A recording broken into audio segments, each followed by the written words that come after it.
Welcome to With Love, a podcast that celebrates people, purpose, selfless intent, and quiet acts of kindness. This year, as With Love NGO completes 10 years of Seva, we wanted to pause and say thank you, not with applause, but with stories. Joining me today is Mustafa Sukhiwala, who is the Secretary of Aadhaar Samajik Sanstha. This Sanstha runs child-friendly activity centers known as Aadhaar Baal Aangan, which works for the development of the children of construction site workers. So let's hear more from the man himself. So welcome Mustafa ji. To begin, I wanted to know that for those who may not know, could you tell us a little about labor camps and the children it serves? Sure. Still in India, there are many children who are deprived from education. True. Out of them, I'm talking about the children of construction laborers whose parents come from small villages to big cities in search of employment. Right. And due to lack of education, they easily get into jobs like working on daily wages. True. So while coming from the small villages to big cities, they should bring their children. Yes. Here. And while they go for work, there is nobody to take care of the children. True. They just play around the construction Yes. work. It is so hazardous. I know. Even currently, after the builders, still they follow all the safety norms. Oh. Because it is hazardous. True. So in such cases, we approach the builders, we acquire a structure from them, and we run non-formal education centers at the sites itself. Oh, lovely. Now, these parents get the daily wages, so it is the income which they earn is quite less. Yes. They have to earn here itself and send some money to the villages for the families. True. So they cannot afford good education for their children. True. So they keep the children back in the construction sites and they go for work. So here our role enters in. We in the structure we have a teacher who imparts non-formal education to these children, takes care with utmost love with them, and conducts many such activities. Now these children currently, as the parents are from other villages, so they don't know exactly where the school is nearby, or the site may be quite in a remote area where there might not be any schools. True. So to cover these all these challenges, we go at the doorstep, and then we Beautiful. have non-formal education sites over there. So that's how so you found this very different gap, I would say, and you really made it a point to enter that gap and fill that gap with whatever best you can offer. We are trying. Beautiful. So as an educationist and leader, what is the larger vision you hold for these children?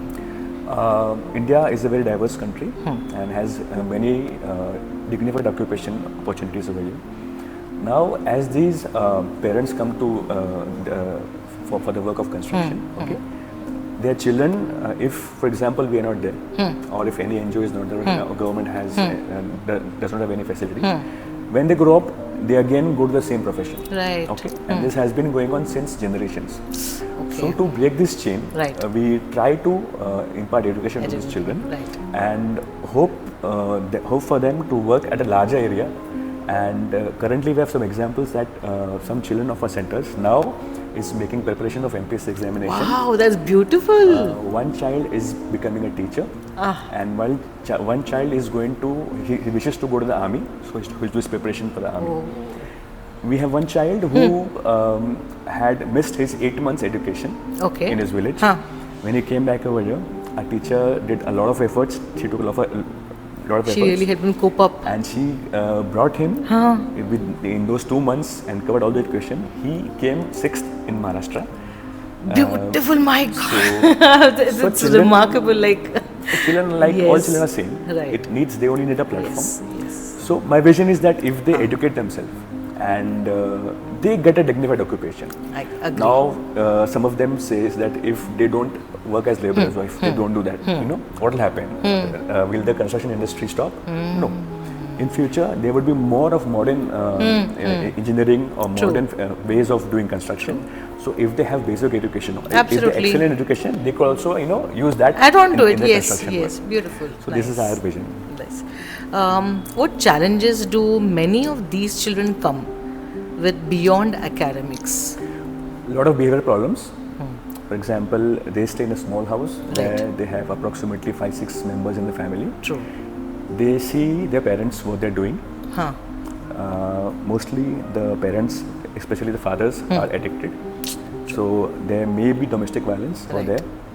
Apart from domestic violence, there are many other things which a child cannot see in infant or early age, which they see. So Okay. they become mature quite early. Oh my God. And then again, the problems which they face in the house and the anger which they have, they show in the The classroom. classroom. It is not their mistake, it is Of not course, their parents' mistakes no. as well, because this has been Of going on course, since right, generation. right. So this is a challenge of their problems, like hitting the other children or bad words. True, true. So hats off to our teachers who take a lot of efforts. I agree completely. Initially, first to settle them down. I tell you, when a new child gets registered in a center, first 1 month we ask him to do nothing. Wow. Just observe Right. what the other children are doing. How they are talking with teachers, how they're sitting, standing, and then gradually the child then acquires interest and then does whatever the teacher says or the other children says. So it's not just education that you're doing, you're actually making sure that the child is even mentally being available, and I think that is more tough than even teaching basic education. Right. And I think amazing work by the teachers actually, because they are on the field Correct, and doing that. So truly hats off to your entire team who's actually We're trying. executing this program. We're trying. Beautiful. So in what ways has partnering with Love NGO helped turn that vision into reality? With Love NGO has done, they have supported us, immensely. I think 2.5 years Yes. from now. Yeah. Taking sessions on yoga, maybe student engagement. They engage students of colleges or schools, Yes. and they do activities in the centers, maybe English teaching, maybe some games, a drawing campaign, or distributing stationery, school True. bags, taking motivational sessions. Okay, so this can be a major part for development, because we need the same thing. True. What we're doing. So exactly, they are helping us in the same way which we want. So the vision I was talking about, so they have a major part in the vision Lovely. to convert So or grateful. transfer Yeah. the children into our dream into reality. True. So I wanted to also understand that in this entire project, or in this as you mentioned, the Sanstha. So how is the how is the care taken for the providing the meals, or maybe the basic amenities which are inside your camp, which we have seen are like all the labor camps that at least we have visited, all are so clean and tidy, and the meals are there and all the charts are there. So how are you, like, how is all this being taken care, and how are you able to manage, and and I mean, how is the entire thing being run, like? I can tell you a short story. Initially, when we had the first center in 2017. 2017. So we had a Okay. center in Baner over there. And as we only had education that time, we didn't have the nutritious breakfast and the lunch. Oh. So we tried that the interest of the children was not quite much, and they were very lazy doing things. Okay. After long brainstorming, we came to know that the nutrition or the food which they have in the house is not enough for them. So that was the striking point for us. So you chose food to connect to them Yes, first. वो कहते हैं ना भूखे पेट भजन ना हो. Exactly. So this is what the thing we thought, and we initiated a small kitchen in Baner, and we started providing first with chapati and sabzi, Right. and gradually we increased to a full 4-square meal. And then as we started new centers till now, we have covered 40 centers right now. Wow. And currently working with 18 centers. Beautiful. So gradually we started kitchen at all our centers, where we provide nutritious breakfast and lunch to these children. Now the change which we saw, we saw that the attention span has increased in the children. Beautiful. They're quite active in the classroom, and we also quarterly measure the height and weight of these children. So just to know how the change or whatever we're doing is actually reaching the children. So the heights of most of the children have increased, and the weight has also increased. So, like, basically in just one thing, you're capturing their physical development, their mental development, and with the support of teachers, you're even taking care of the emotional development. I think your team is really, doing a very, out of the way job, and that's so beautifully with so much of dedication. Truly, amazing. So how does community support strengthen a school's ability to nurture children holistically? Community has a major part. As I said, education is a thing which everybody is a right of everybody. So as a community, many people should come together. Okay, as the construction workers' children and education is a quite a very little people know about it. Yes. Because most of the NGOs work in villages or in urban cities. They work with the government in the government schools. So this segment is very very. I mean, nobody can reach easily to these children. That's how we thought of starting some development work with these children. So people should get aware that in the good houses and buildings which they're staying, exactly, whose parents are working, that children are deprived of education. Okay. I think that's really a thought to go back with and to understand that the house that they are staying in was actually being a family who has been part in making that. Those children have been deprived, and so that section is really needs to be highlighted. Very nice. So I think it's a very nice opportunity for you. I would suggest that. So can you share the different ways in which people of Pune can come forward to help you? So just make it's a nice platform. So I would suggest just make most of it. Share every bit, like what the places you feel, and just go for it. So as Pune is growing very fast, there's a lot of construction work currently in each and every part of Pune, right from north, south, and east, west of Pune. So I appeal to the public, the people, that if they see a construction site nearby, they can just have a look over there. Is there any school or any activity center running?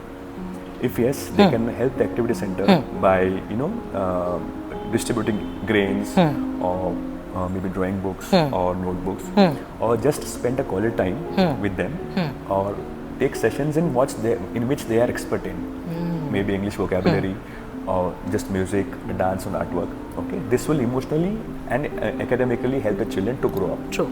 If the center is not there, if anybody is not working, just go there, ask the builder how many children are there currently. Okay. Because I see that at least there will be one child.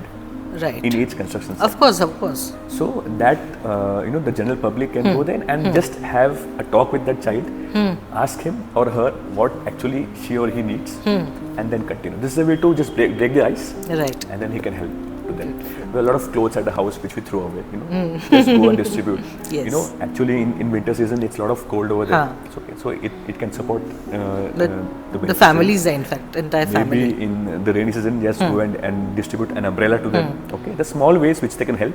True. And as they enter this segment, they will know with the major problems and they can tackle very easily. Beautiful. Yeah. So thank you so much, Mustafa ji. It was really nice understanding this section, which has not been, I think, touched by many, many people. So glad to have you here. Thank you so much. Thank you so much. Thank you. As we come to the end of this conversation, we are reminded that change doesn't happen alone. It happens when people choose compassion over convenience and love over indifference. Thank you for being part of With Love community, for listening, for caring, and for believing that Seva, when done with dignity, can truly change lives. This was one voice from our journey of 10 years. Many more stories await.